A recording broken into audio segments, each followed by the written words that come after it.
to share something with you. That might put me in a very negative light, yeah. Relationships are not my forte. See if someone grabbed up my wife or something completely different ballgame. I'll walk away from here, and this has been like a therapy session.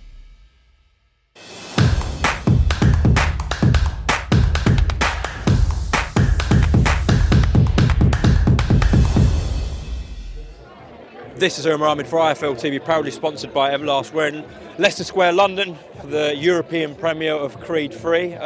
One of your best mates in boxing. Yeah, he's a Hollywood star still. Do you know what?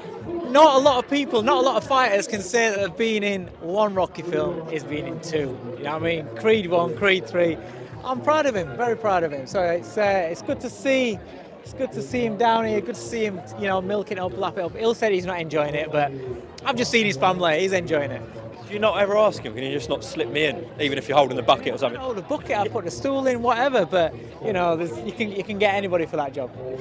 Dave, just on this week, obviously someone that you know very well in Lee Wood managed a great deal of his career.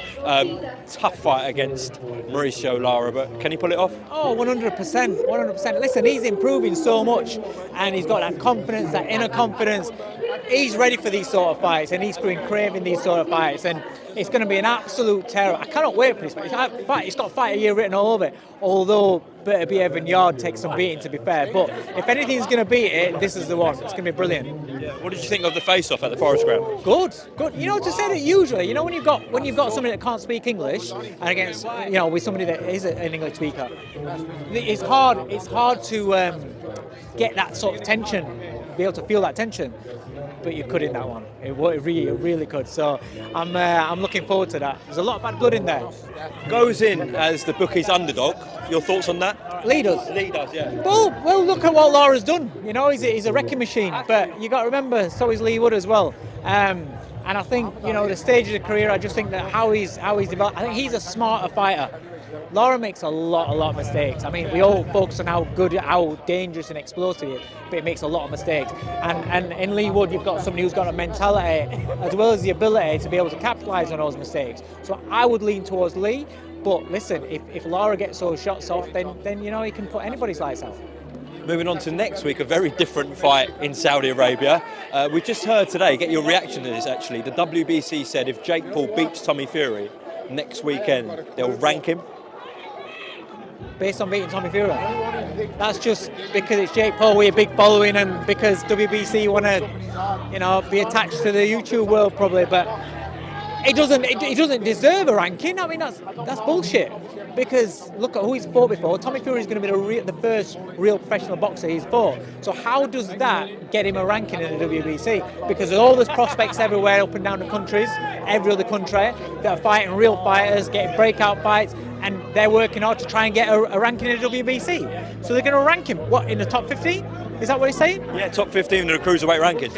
And this guy is just cheapening the WBC, the brand, what his father and what that green and gold belt stood for. To do things like that. It's one thing bringing out a belt for everything, but it's another thing no disrespect to Jake Paul, what he's doing is fantastic. It's not a YouTube thing, it's a who have you fought sort of thing. If Jake Paul beats Tommy Fury, then goes and beats some more ranked fighters, then he earns his place in the ranking system. But why does beating Tommy Fury get him a ranking in the WBC top 15? It's bullshit. Do you think he can beat Tommy Fury next Sunday? I think it's an even sort of fight. I mean, you've got to say on what we've seen, he's improving as a fighter, but you don't know how good he is because he's never fought anybody really. Tommy Fury is a boxer, but he's never fought a prospect or anybody that you wouldn't explain. You wouldn't expect, we don't know how good they are. So I think it's an even match, but I would say Tommy Fury's got the slight edge, so I expect him to win. And now, to be honest with you, now he's going to get a ranking on the back of that, then I hope he does. Dave, thank you for your time. And are you staying for the film tonight? Yeah, of course I am. Got to watch what my man's in it. Enjoy it.